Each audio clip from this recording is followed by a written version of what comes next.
Hello guys, it's 3 o'clock in the afternoon. Nandito kami ngayon sa kusina para magluto ng pansit canton.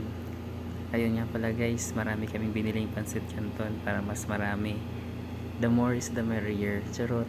Kaya ayun, kasama ko yung dalawang empleyado. Sabi nila sila na lang daw magluluto. Kasi basic lang naman daw tong gawin. I-mekos-mekos lang daw nila, tapos agad. Kaya ayun, sabi ng isa, sige ako nilang gagawa ng juice natin. Sabi ko naman, check ko muna yung ref kung ano yung laman. Kaya ayun, pag check ko, merong laman pero durian lang. Kaya chinek ko rin yung taas. Tinignan ko baka sakali mayroon. Yellow lang yung laman. Kaya sabi ko, tuloy na natin magluto para makakain na tayo. Kaya ayun yung dalawa, busy. Sabi nila, bilisan daw kasi nagugutom na daw din sila. Ako lang taga video dyan guys. Sabi sa nila, galingan ng pagluto para hindi lata, mas masarap. Sabi ko nga, asan yung isang pansit canton, ipapakita ko sa video. Kaya yun, kinuha ko. Hindi lang isa guys, kukuha ako ng 3 para I love you. Charot. Kaya yun guys, paborito ko to tuwing hapon. Hindi lang tuwing hapon guys, pati umaga ginagawa ko na rin tong ulam, lalo na pag wala pang budget. Kaya ito guys, pakita ko sa inyo, Nesty, best partner ko to tuwing kakain ako ng hapon. Kaya sabi ko sa nila, i-mekos-mekos nyo na. Kaya nagtawanan sila. Kaya yun guys, busy yung dalawa. Yung isa naman, siya yung in charge para gumawa ng juice, yung Nesty.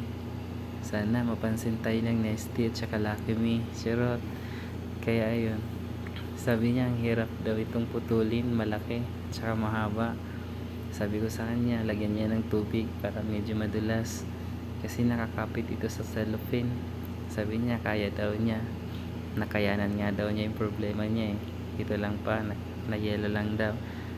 Sabi niya, ito lang daw ang paggawa nito, kailangan hawakan yung doon sa harapan tsaka i-push doon sa likod para lumabas. Sure. Kaya yun guys, ginawa niya na yung sinabi niya sa akin kanina, ipupush lang daw niya. Kaya kung may problema tayo sa buhay daw, push lang ng push, kaya natin yan. Huwag tayong susuko. Kaya ayun, nagluluto na yung isa. Pinagsama-sama niya na lahat ng pansit canton sa malaking kawali, tsaka i-mekos-mekos na daw niya. Actually hindi to nila alam kung anong mekos-mekos. Sabi ko, paghalu-haluin mo na lang para maluto at makakain na tayo. Kaya ayun guys, naghahanap siya ng pang mekos-mekos. At yung isa, busy doon sa ref. Hindi ko alam kung anong tinitingnan niya. Wala namang laman. Kaya yun guys, naluto na siya. Ready na siya para lagyan ng mga seasoning. Sabi ko, bilisan pa unti kasi gutom na talaga yung mga bulati ko. Charot. Kaya ayun guys, pinaghalo-halo na namin yung mga seasoning. Makakakain na rin kami sa wakas. After ilang minutes, may isi-serve na rin namin to. Tatakam na rin ako dito guys kasi paborito ko talaga tong pansit canton. Dito na lang to guys. Bye bye.